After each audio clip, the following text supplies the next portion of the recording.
طبعا ممكن المرء يتحدث ويتناول هذه القمة من محاور عدة، لكن من المحاور المهمة من وجهة نظرنا احنا في مصر هو ان الولايات المتحدة الأمريكية ده طرف واحد يذهب إلى هذه القمة ولديه رؤيته الخاصة به ولديه مصالحه الذي يتطلع للدفاع عنها في إعادة تشكيل المنطقة. أما إذا نظرنا إلى الطرف الآخر اللي هو العربي والطرف الثالث اللي هو الطرف الإسلامي، هذه الأطراف تذهب إلى هذه القمة ولا نستطيع في اللحظة الراهنة أن نقول إنها تذهب برؤية موحدة، ودوت علامة الاستفهام الكبرى على فاعلية هذا الموضوع. لجولة خارجية له للمشاركة في القمة العربية الإسلامية الأمريكية.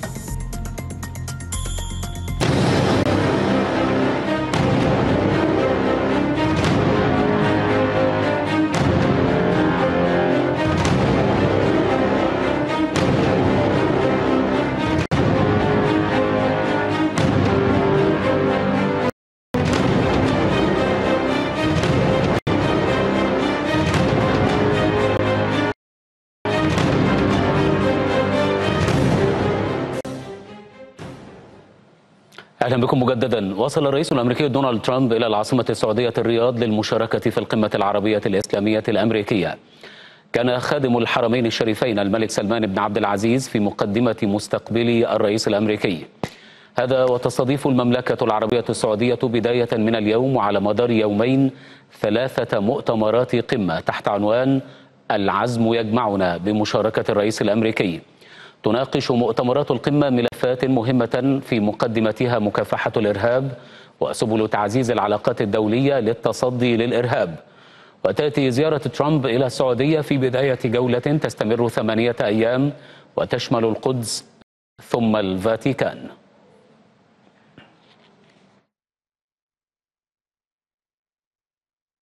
في أول زيارة خارجية له منذ تسلمه لمنصبه في يناير الماضي، يلقي الرئيس الأمريكي دونالد ترامب الأحد المقبل في ثاني أيام لقاءاته في السعودية يلقي خطابا أمام أكثر من 55 مسؤولا من دول عربية ومسلمة حول ضرورة مواجهة الإيديولوجيات المتشددة.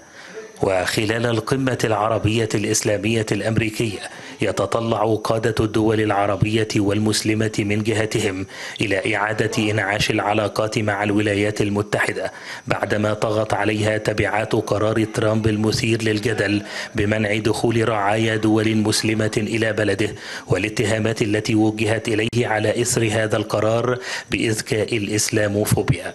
ومن سلطنة بروني في جنوب شرق آسيا إلى النيجر في إفريقيا وصولا إلى تركيا، دعا العاهل السعودي الملك سلمان بن عبد العزيز قادة وممثلين عن 55 دولة عربية ومسلمة لحضور القمة مع الرئيس الأمريكي. وستكون القمة واحدة من 3 اجتماعات رئيسية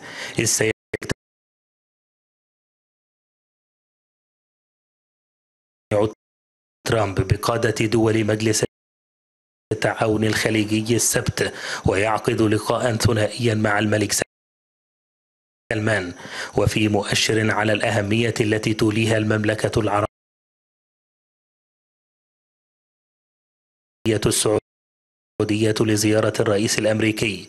أطلقت الرياض موقعا إلكترونيا خاصا بالزيارة التي وصفتها بالحدث التاريخي.